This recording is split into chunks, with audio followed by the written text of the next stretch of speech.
ہر انسان کی زندگی میں اپنی اپنی کوئی نہ کوئی ٹینشن ضرور ہوتی ہے، اور ہر انسان کو اپنی ٹینشن سب سے زیادہ لگ رہی ہوتی ہے کہ جو ہماری ٹینشن ہے وہ بہت بڑی ٹینشن ہے، اس سے بڑی اور کسی کی ٹینشن نہیں ہو سکتی۔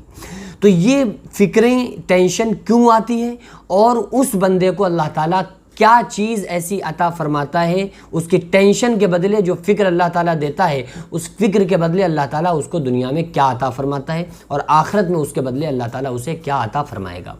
کیونکہ ہر انسان کو زندگی میں کوئی نہ کوئی ٹینشن ضرور ہوتی ہے، اور ہر انسان کو یہ لگتا ہے کہ جو ہماری فکر ہے نا، جو ہماری ٹینشن ہے، اتنی بڑی ٹینشن کسی کی نہیں ہے۔ یہ ہر انسان کو لگتا ہے، ہمیں اپنی ٹینشن بڑی لگتی ہے، آپ کو اپنی ٹینشن بڑی لگتی ہوگی۔ جو یہ کہے نا کہ ہماری لائف میں کوئی ٹینشن نہیں ہے، لیکن وہ آپ اس کے دل سے پوچھیں گے جا کے نا، تو اسے بھی کوئی نہ کوئی ٹینشن ضرور ہوگی۔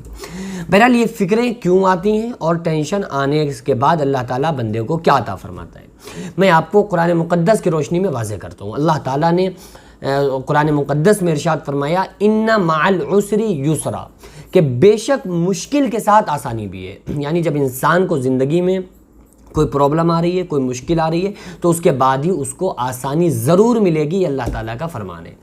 دوسری چیز یہ ہے کہ آپ کو اب الگ الگ لوگوں کی ٹینشن ہے، کسی کو بیماری کی ٹینشن ہے، کسی کو پیسہ نہ ہونے کی ٹینشن ہے، کسی کو یہ ہے کہ گھر میں اختلافات ہیں، کسی کو یہ ہے کہ بہت زیادہ مجبوری اور پریشانیوں میں انسان ملوث ہے۔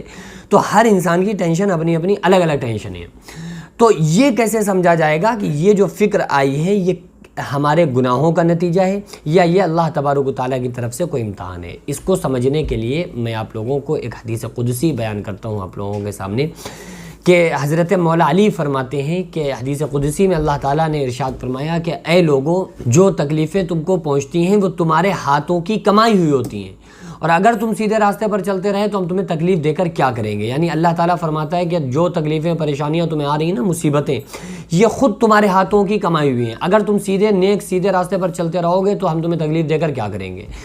اب سوال یہ پیدا ہوتا ہے کہ ہم کسی کا برا نہیں چاہ رہے ہیں، ہم کوئی برے کام نہیں کر رہے ہیں، برائی نہیں کر رہے ہیں، پھر بھی ہم اگر مصیبت میں گرفتار ہیں، کوئی بھی ٹینشن ہو، تو یہ کیا ہے؟ تو ظاہر ہے کہ یہ اللہ تبارک و تعالیٰ کا امتحان ہے۔ نیک بندے سے اللہ تعالیٰ امتحان لیتا ہے، کوئی نہ کوئی بندے کے امتحان ضرور ڈالتا ہے۔ اللہ تعالیٰ فرما رہا ہے، ان اللہ اشتری من المؤمنین انفسهم واموالهم بان لهم الجنہ۔ اے لوگوں کیا اس گمان، اللہ تعالیٰ نے مومنوں کے جان اور مال کو جنت کے بدلے میں۔ تو انسان کی زندگی میں ٹینشن اور فکر ضرور آتی ہے، اس کو چاہیے کہ اس فکر پر جو اس کی زندگی میں جو پرابلمس آ رہی ہیں اس کو لے کر وہ صبر کرے۔ یہ نہیں کہ وہ بے صبرہ ہو جائے اور اللہ تعالیٰ سے ایسی کہ اللہ ہم ہی ملے تھے بیمار کرنے کے لیے، اللہ تجھے ہم ہی ملے تھے جو ہمیں پریشان تو نے کر دیا۔ اس قسم کی اگر کوئی انسان باتیں کرتا ہے تو اگر وہ اللہ کی طرف سے امتحان ہوا تو بندہ فیل ہو جاتا ہے، اور پھر اللہ تعالیٰ اس کی دنیا بھی اس کی اللہ خراب ہو جاتی ہے، اور اللہ تعالیٰ اسے آخرت میں بھی کوئی حصہ نہیں دیتا ہے۔ آخرت میں جو انعامات ہیں اس میں کوئی حصہ اس کو نہیں ملتا ہے۔ کیوں؟ اللہ تعالیٰ نے فرمایا ان اللہ مع الصابرین، اللہ تعالیٰ صبر کرنے والوں کے ساتھ ہے۔ تو اگر کوئی مصیبت پریشانی ہماری زندگی میں آ رہی ہے تو ہم کو کام کیا کرنا چاہیے؟ ہمیں اس پر صبر کرنا چاہیے۔ بیماری ہے تو ہم کہیں کہ اللہ تیرا لاکھ لاکھ شکر ہے، اس پر بھی تیرا شکر ہے۔ اگر کسی کا ایک ہاتھ ٹوٹ گیا تو کیا خیال ہے، اسے شکر کرنا چاہیے یا نہیں کرنا چاہیے؟ ظاہر ہے اسے شکر کرنا چاہیے کہ یار چلو اللہ کا لاکھ لاکھ شکر ہے کہ ایک ہاتھ ٹوٹا، اگر دونوں ٹوٹ جاتے تو ہم کیا کر لیتے؟ کسی کی کوئی جس میں پرابلم ہو گئی تو اسے شکر کرنا چاہیے کہ اللہ یہ پرابلم ہوئی، اگر بہت بڑی اس سے بڑی بھی کوئی پرابلم ہو جاتی تو ہم کیا کر لیتے؟ تو انسان کو، ہر بندے کو شکر کرنا چاہیے، صبر کرنا چاہیے، اور اللہ تعالیٰ اگر کسی طرح سے ہمیں امتحان میں ڈالے تو بھی ہمیں اگر صبر اور شکر سے کام لیں گے تو یقیناً اللہ تعالیٰ کا فرمان ہے کہ ان مع العسر یسرا، مشکل کے ساتھ مشکل کے بعد آسانی بھی ہے۔ تو اگر ہم ان میں صبر کریں گے اور اللہ کا شکر کریں گے تو اللہ تعالیٰ ہمیں پریشانیوں سے نجات دے کر پھر ہماری زندگیوں میں راستوں کو ہموار کرے گا، اور پھر یقیناً ہمارے لیے آسانیاں اللہ تعالیٰ پیدا فرمائے گا۔